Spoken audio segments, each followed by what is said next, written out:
बिस्मिल्लाहिर्रहमानिर्रहीम। अस्सलामुअलैकुम अजीज तलबा, मैं आसिफ राय।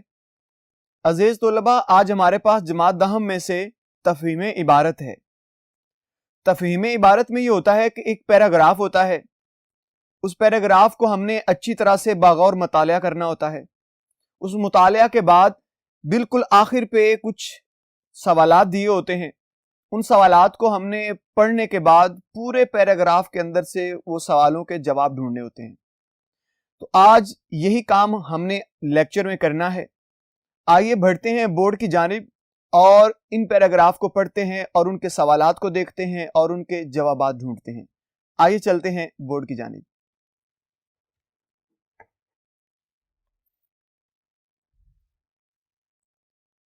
जी अजीज तुलाबा, आज हमारे पास तफहीम इबारत में से पहली इबारत है।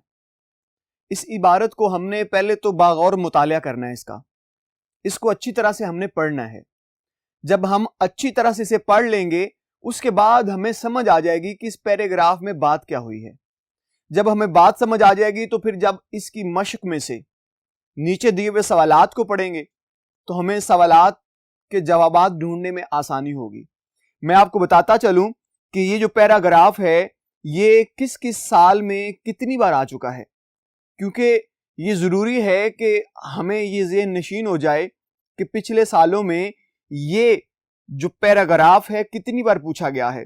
अगर आप बात करते हैं गुजरावाला की तो 2014 में ये गुजरावाला में बोर्ड में आ चुका है।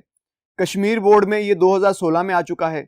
सरगोदा में ये 2016 में आ चुका है। गुजरावाला बोर्ड में 2016 में, उसके बाद डीजी बोर्ड में 2015 में और 16 में, और बहावलपुर बोर्ड में 2015 में आ चुका है।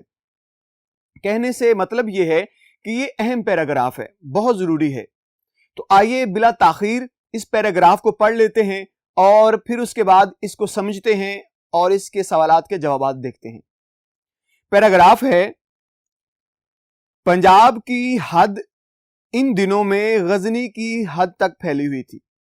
यहां पे हद है और बाज़ जगह पे हदूद भी लिखा हुआ है ये। और राजा यहां का जयपाल था। जब मुसलमानों के कदम आगे बढ़ते मालूम हुए तो उसने गजनी पर एक भारी फौज से चढ़ाई की।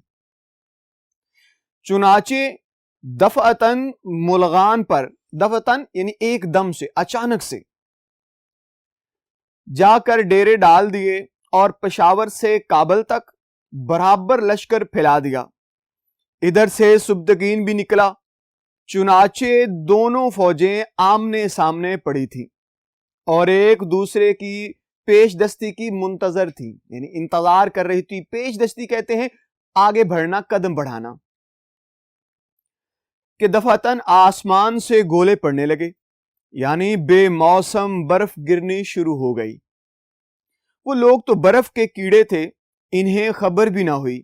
हिंदुस्तान बेचारे अपने लिहाफ और रजाइयां ढूंढने लगे, मगर वहां रजाई का गुजारा कहां।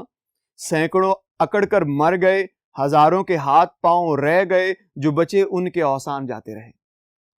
प्यारे बच्चों, ये तो था हमारे पास एक पैराग्राफ जो हमने बड़ी अच्छी तरह से पढ़ा। आपने इसको सुना भी। आप जब तक इसको 3 दफा घर में बैठ के पढ़ेंगे नहीं, इसके जवाब ढूंढना आसान नहीं है। हमने एक बार पढ़ लिया है, इसके सवालात को देखते हैं और इसके जवाबात पढ़ते हैं। आपके पास जो आपकी टेक्स्ट बुक है यानी क़वाइदो इंशा, उसमें जो सवालात लिखे होंगे मैं यहां पढ़ने लगा हूं, फिर उसके बाद जवाब देखते हैं इसके। सवाल वहां पे पहला होगा, पंजाब की हदूद गजनी तक फैली हुई थी किस जमाने में? एक सवाल। दूसरा सवाल है, जयपाल कौन था और सुब्तगीन के बारे में आप क्या जानते हैं? तीसरा सवाल, वो लोग तो बर्फ के कीड़े थे, कौन बर्फ में रहने के आदी थे? चौथा सवाल, वहां रजाई का गुजारा क्यों नहीं था? और पांचवा सवाल है, जयपाल और सुब्तगीन में जंग क्यों ना हुई? अब ये जो सवालात हैं ये 5 हैं। आइए इनके जवाबात को पढ़ लेते हैं। पहला सवाल, पंजाब की हदूद गजनी तक फैली हुई थी किस जमाने में? जवाब, राजा जयपाल हिंदुस्तान का राजा था।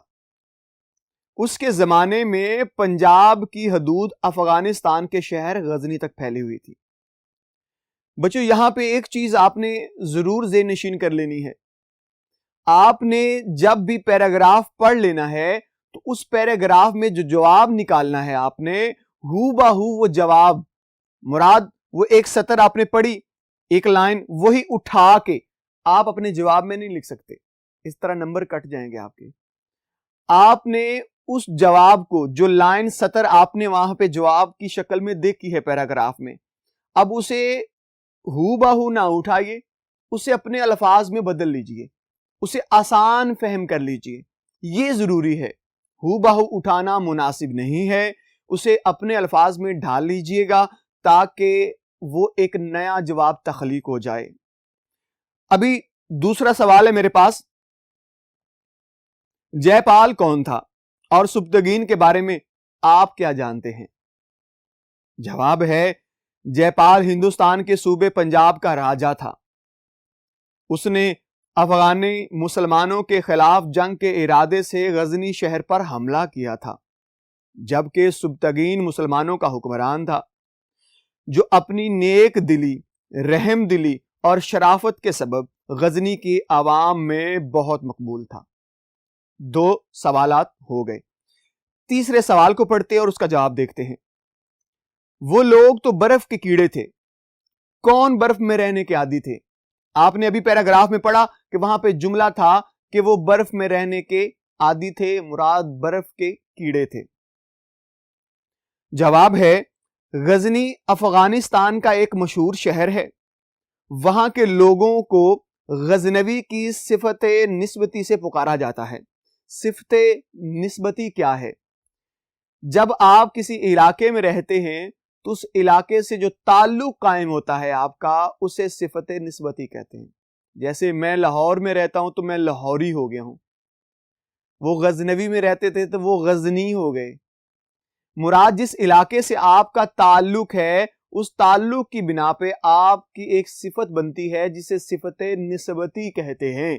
اچھا، اب اس کو مزید آگے بڑھاتے ہیں۔ غزنی افغانستان کا ایک مشہور شہر ہے، وہاں کے لوگوں کو غزنی کی صفت نسبتی سے پکارا جاتا ہے۔ وہاں پر سردیوں میں نہایت شدید قسم کی برف باری ہوتی ہے، اس لیے وہاں کے مقامی لوگ اسے برداشت کرنے کے عادی تھے۔ اس پیراگراف میں برف کے کیڑوں سے مراد غزنی کے لوگ ہیں۔ جی آگے بڑھتے ہیں، سوال نمبر میرے پاس آ گیا 4۔ آپ نے سوال کو سننا ہے اور اس کے جواب کو غور سے سننا ہے۔ وہاں رضائی کا گزارا کیوں نہیں تھا؟ جواب دیکھیے گا۔ سرد علاقوں میں برف باری کے موسم میں سردی اپنے نقطۂ کمال کو پہنچ جاتی ہے، کچھ ایسی ہی شدت غزنی میں ہوتی ہے۔ شدید موسم میں رضائی بھی انسانی وجود کو گرم نہیں کر پاتی۔ ہندو سپاہی شدید سردی کو برداشت نہ کر سکے، اس لیے کچھ سپاہی مر گئے اور بعض جسمانی طور پر مفلوج ہو گئے۔ سوال نمبر 5 ہے ہمارے پاس، جے پال اور سبتگین میں جنگ کیوں نہ ہوئی؟ جواب دیکھیے گا۔ سردی کی شدت میں اچانک شدید ترین اضافہ ہونے سے ہندوستانی فوج کے بے شمار سپاہی مر گئے۔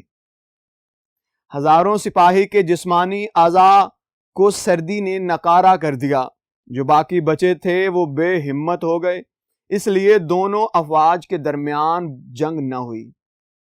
جی عزیز طلباء، یہ پیراگراف ہم نے اچھی طرح سے پڑھا، پھر اس کے سوالات کو پڑھنے کے بعد ان کے جوابات کو بھی ڈھالا۔ آپ نے ایک چیز تو بڑی اچھی طرح سے دیکھی ہوگی کہ میں نے جتنے بھی جواب لگائے ہیں، میں نے ہو بہو آپ کے پیراگراف سے اٹھا کے جواب میں نہیں لکھے، بلکہ ان کو وضاحت کے ساتھ کیا ہے، ان کو اپنے الفاظ میں ڈھال کے کیا ہے۔